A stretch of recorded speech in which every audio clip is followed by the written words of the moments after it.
Have you heard about the Equestrian Business Awards? If you haven't, this is the podcast for you. I am talking to the founder, Katy Wright, all about the Equestrian Business Awards, how she runs it, what made her start it, and we're also getting into her other business, which is Equinect, which is all about having a directory of professionals who have been checked, who meet the criteria, who sign up to the Equinect Charter, and we lead the way. So are you ready? Let's dive in. You're listening to the Stable Business Podcast. I'm your host, Jenny Bush, here to chat all things equine business with a new episode every week from me or from the best in the biz. Now, don't forget to leave a review and, of course, hit the subscribe button so you don't miss an episode when it drops. So welcome, Katy, to the Stable Business Podcast. I'm so excited you're joining us. So, Katy, tell us a bit more about who you are and what it is that you do. Okay, so my name's Katy. I'm the founder of the Equestrian Business Awards and of Equinect. So the Equestrian Business Awards I launched back in January 2021. So right in the middle of the pandemic, more than ever, I was seeing businesses and different professionals reaching out, helping horse owners. It was in that really weird, ambiguous time where we weren't too sure about whether we could go and see our horses. We would quite often, have to isolate at the drop of the hat, which obviously you can't do when you've got, an animal that can't fend for itself to look after. Yeah. I launched it. Didn't really think it would take off, but it did. In that first year, I had just shy of 5,500 nominations. And we had a big award ceremony in the October. And for a lot of people, it was the first time that they'd been out and socialised since the beginning of the pandemic. So as you can imagine, it was really great fun, and there were lots of collaborations that came from the end of that, because it was a great place for businesses all over the UK to kind of be in one place in more of like a social setting as well. Then roll on to next year, January 2022. That was a really big year. I had just over 16,000 nominations. Claire Boulding presented one of the awards via video link, and then the winner of that particular award, the Lifetime Achievement Award, she received a letter from Her Royal Highness Princess Anne as well, which was absolutely fantastic. And then there were loads of collaborations as well, I noticed, between different businesses that had been at the awards.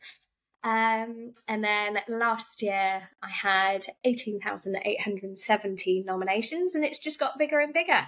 So we've launched again for the fourth year running. We're 5 weeks in, and I've had about 8,600 nominations so far. We don't close until later on. So yeah.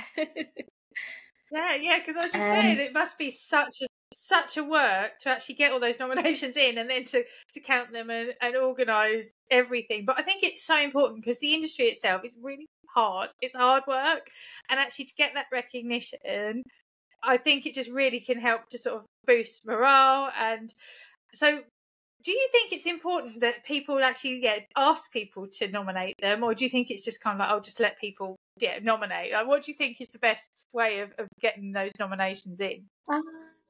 I think people should be brave and ask for nominations. Just give it a cheeky little share, just a click. You don't even have to put like any comments or anything when you share it on your post.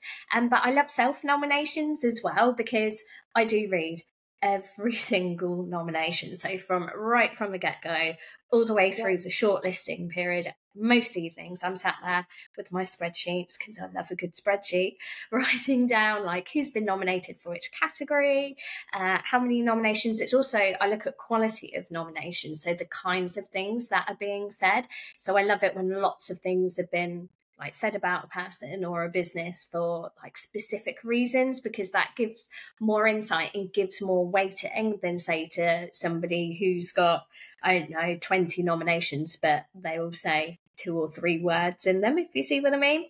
Yeah. So it's great from that perspective. But yeah, like I said, self-nominations as well. I love those, because you get a really good insight of the journey that people have been on and what their aspirations and their inspirations behind it are. So and it's all free to nominate as well. It's free to self-nominate. It's free for other people to nominate as well, because I want it to be as inclusive as possible. Yeah, and we were talking about this and how to make sure that it's definitely fair. And like, do you find that influences how it's judged? I mean, I don't know how your judging process is, but like, what do you feel like that's really key in making sure that there's that fairness in terms of the judging as well? Yeah, absolutely. So usually what happens is I look at the quality of comments and the kinds of things that have been said. And then I usually say shortlist 10 or 12 businesses. It's really tricky, the shortlisting phase. Shortlist businesses. And then I sit down with the judges, and so I have specific judges for each category depending on their area of expertise. And then we shortlist the finalists, and then the finalists are announced. They have their own application form where they can have write down a little blurb about themselves and all about their business, and then send across like any credentials, licenses, insurance, all that fun stuff, and any other supporting documents. And then we have an interview stage as well, which I try and make really friendly and kind of more like a structured, fun chat rather than a strict, scary interview. Yeah. So we do that via video call. I sit on each and every one. So last summer, I interviewed 72 people, which is great. And and then we decide amongst the judges who's the winner, and then it's all announced. But yeah, it's great fun. I absolutely love the judging and the interview stage, because that's where you can see people get excited or all emotional. It's just like, oh, goosebump moment. I can imagine that's really key. And I know, like, I won awards in my previous business, and it was just such a big thing for me to actually get that recognition that people were thinking that I was worth that vote. What got you into organising the awards? Like, what made you decide that you were going to do that?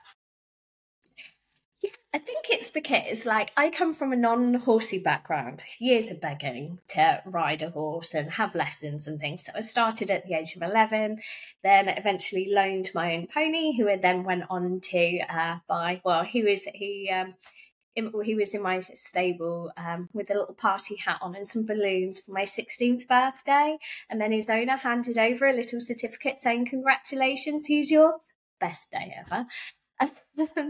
But it's all those people around me that helped me, as trying to find my way and learn as much as I can. And I'm still learning. There's always things to learn. So it's kind of my way of giving back to those people who have helped and continue to help. And it's absolutely wonderful reading all the fantastic things that people have done and to help others, which is great. Yeah, and it does.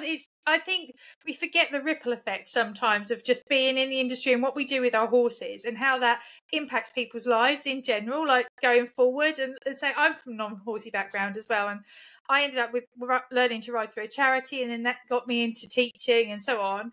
But then I was teaching kids that got lots of issues and things. And then when I went to work in a school, and I remember the teachers, because again I was doing teaching assistant role for a little while, and the teacher's like, "How did you get that kid to do it?" So I taught them to ride. They'll do anything for me. Yeah.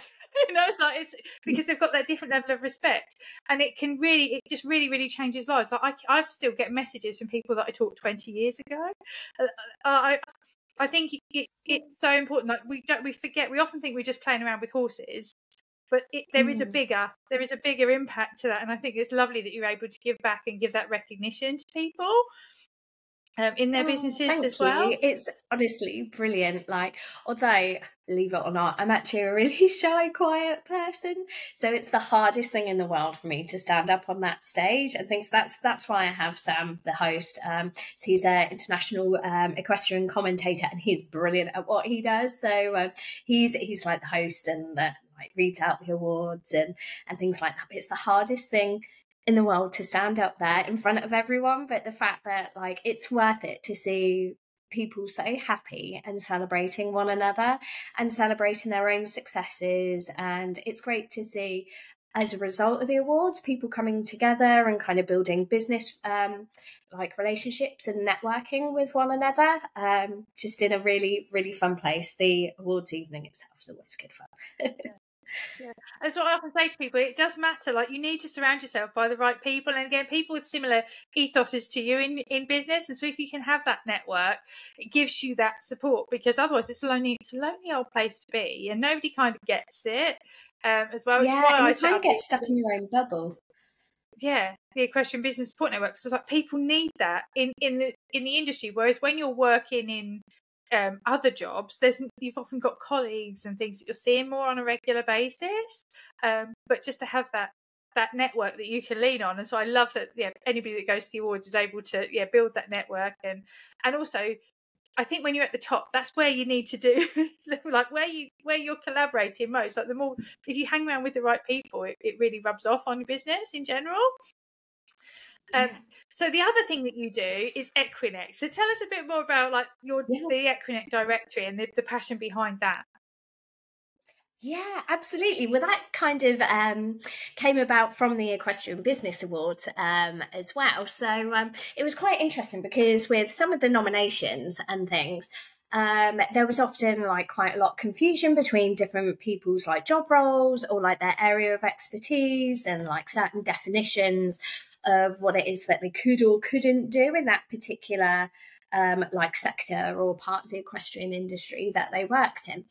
And so I thought, you know what, I'm going to set up Equinect. It's not only going to be like a directory of really hand-picked businesses, but like the whole logo and the whole branding is something that horse owners can look out for. So when they see that, they know that that particular professional or business has had their credentials checked, they're fully qualified, they're committed to keeping up with their CPD, and they're committed to equine welfare. They abide by our Equinect charter as well. They're fully insured, they've got the correct licenses.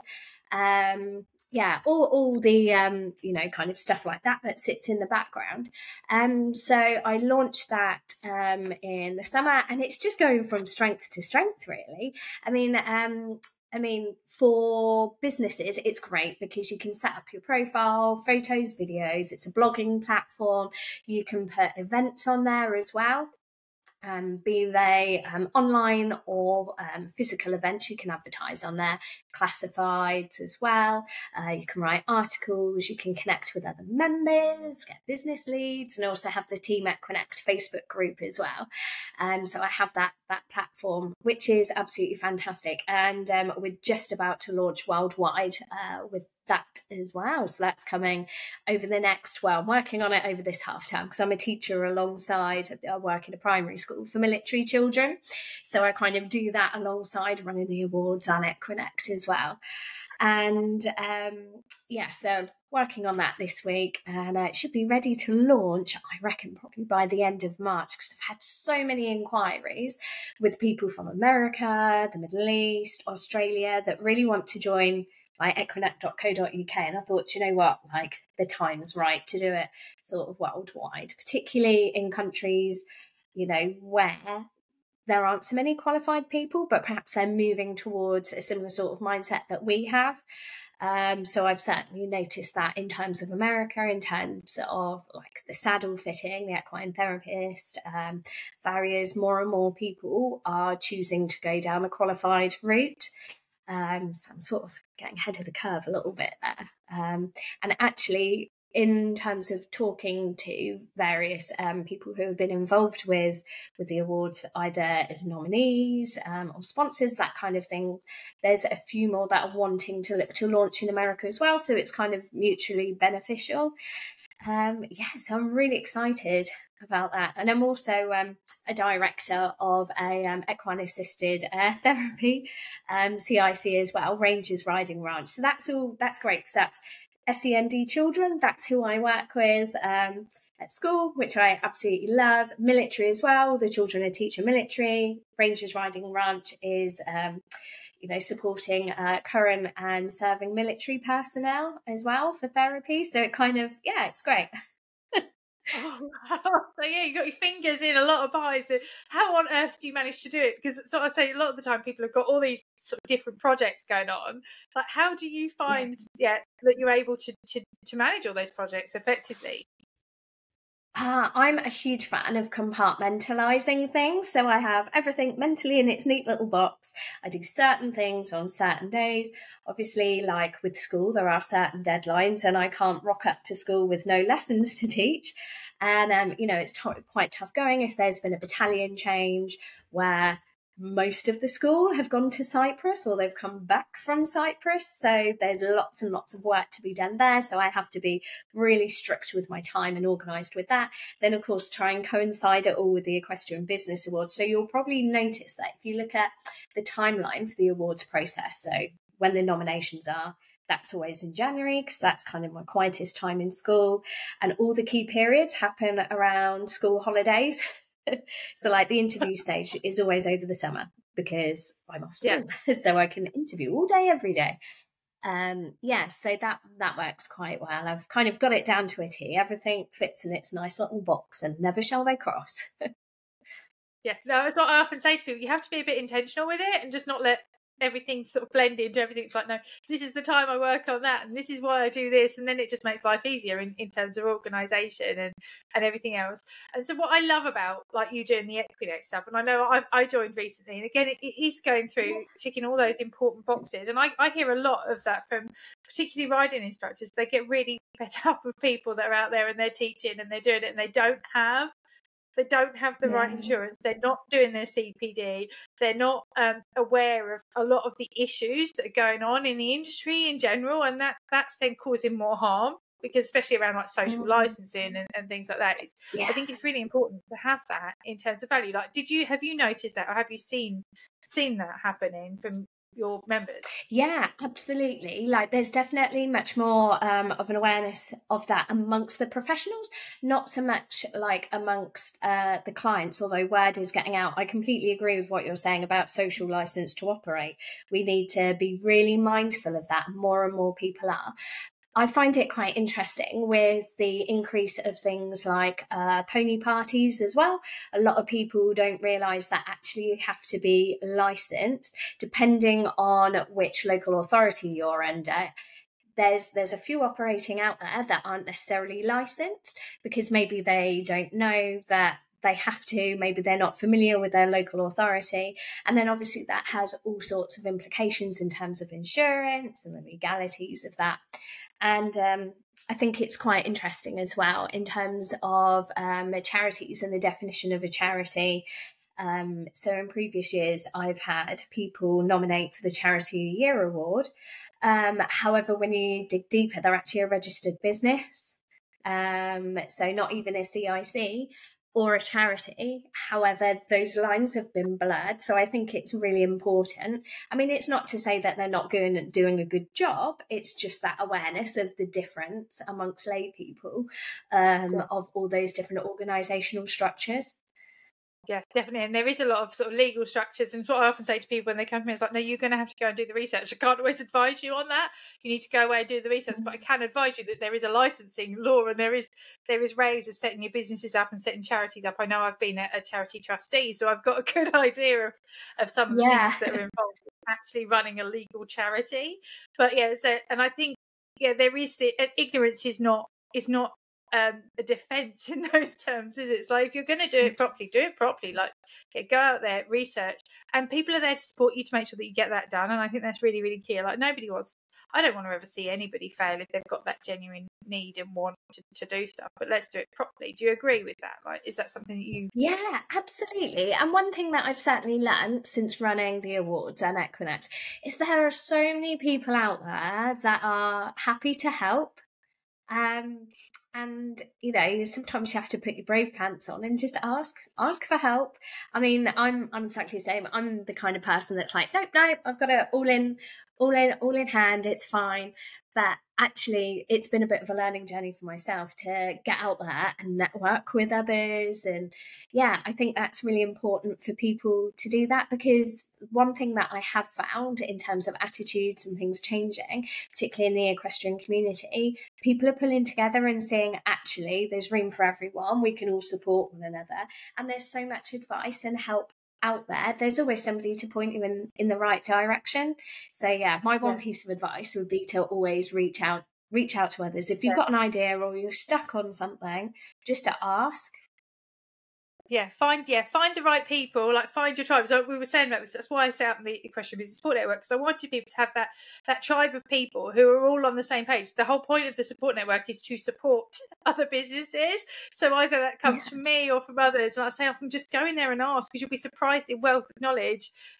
And the right people are happy to share and to do that, because so we can't serve everybody. You can't teach everybody. You can't be a farrier to every single horse in the country. It's just impossible. But actually you can support to make sure that we've got a level playing field and quality coming through in terms of what's happening. And there aren't all of these dodgy dealings going on in the background. It's got to be so important that we do have that sort of level. And I find that a lot, and I don't know if you've found this, but because we're so good with the horses, we do struggle with the human side of things and getting out of our comfort zone. And we're okay asking for help and being judged if it's about the horse, but when it's about us, it's so much harder.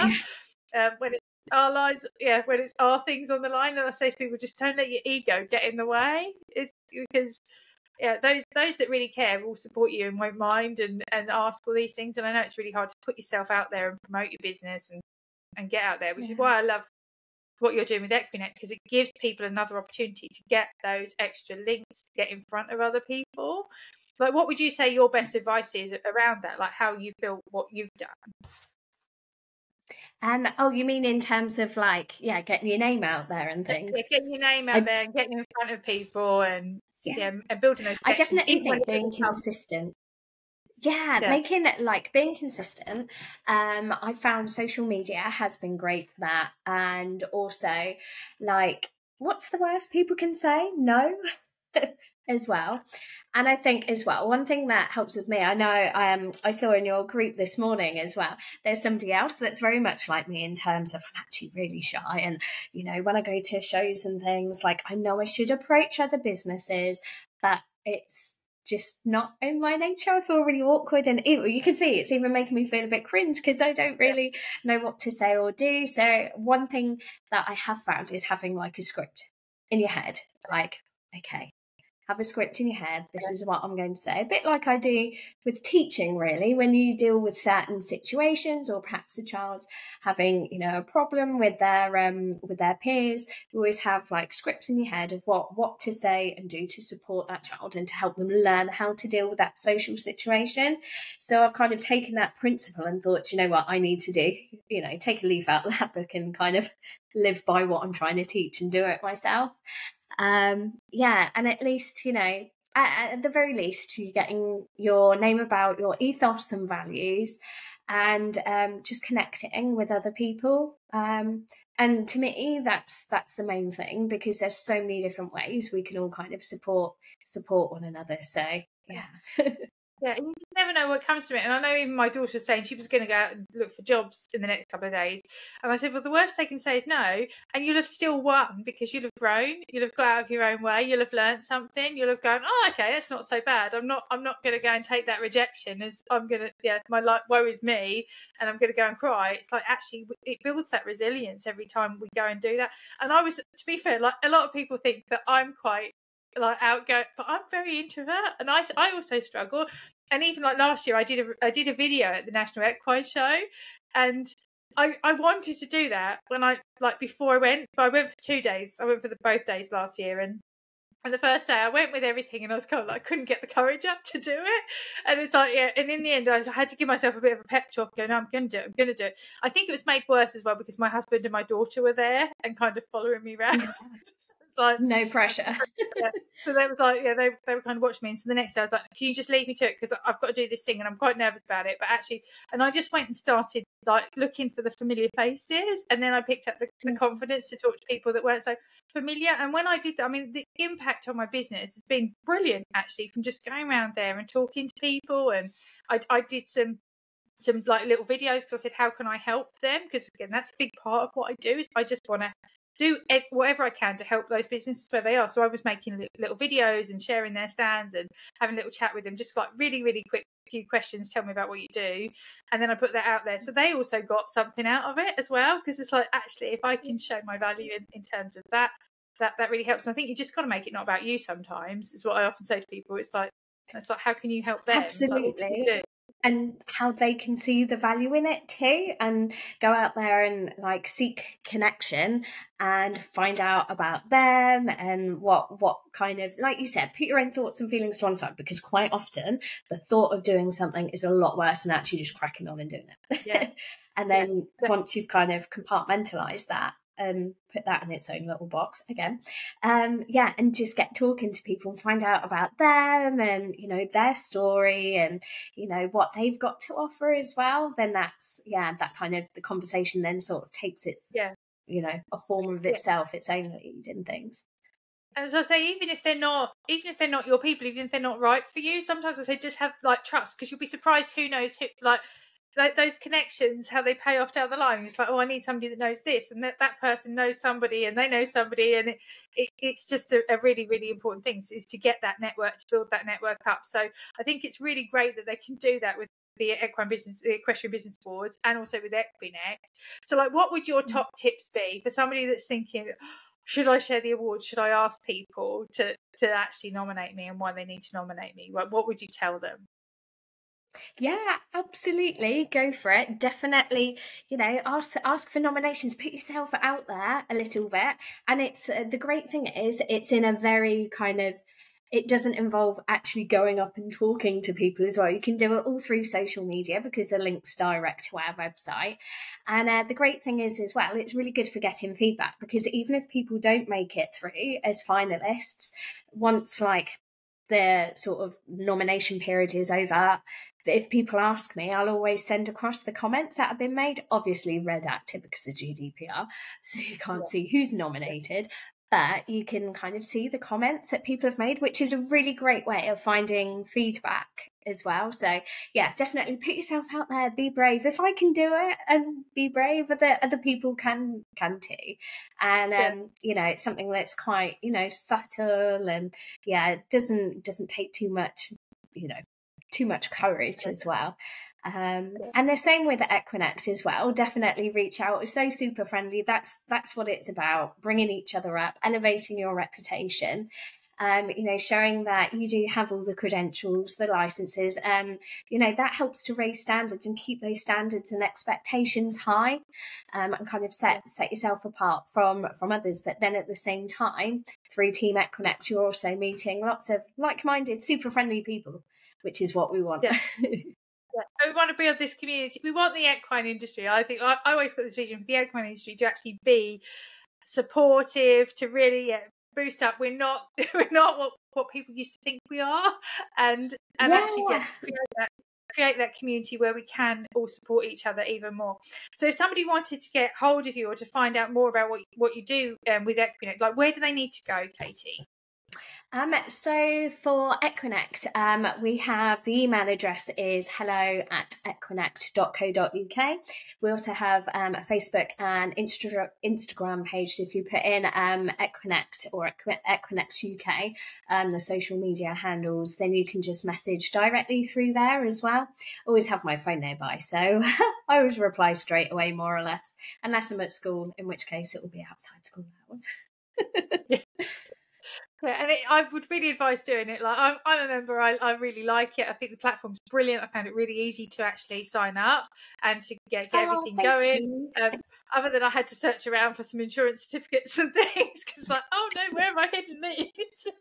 but I think it's really important, and I find that as well with even like with what I do. There's a lot of people that are going out there trying to do coaching, and they don't have any credentials, and they don't have the insurance, and they don't have the training, and they're not doing CPD, and it's like, oh.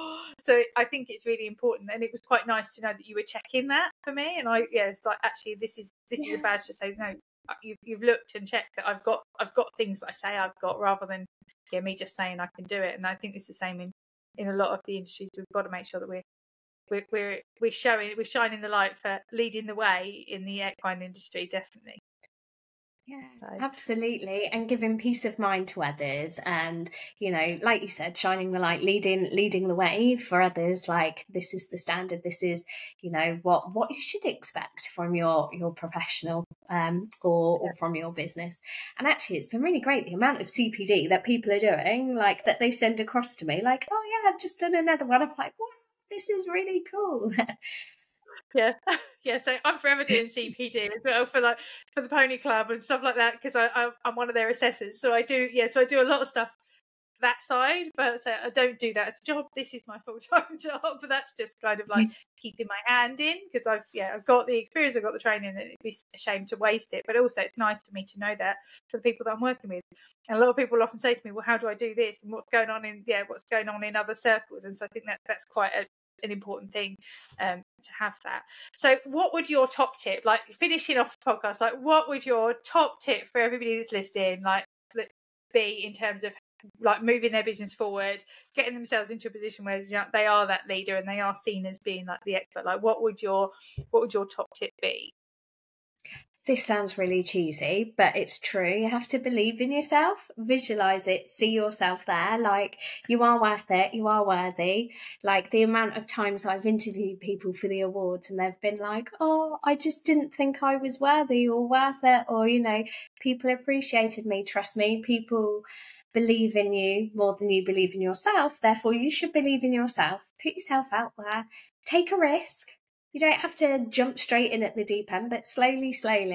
And yeah, good things will happen. And it's not going to be plain sailing. It is a roller coaster, like everything in life. But then that makes it worth having, because you've worked that bit of extra hard, you know, a little bit harder. You've been resilient. You've put yourself out there a little bit. You collaborated with others, and yeah. Definitely. Sorry, I can't really sum it up with one top tip. There's just loads in there. No, I think that's perfect. Yourself.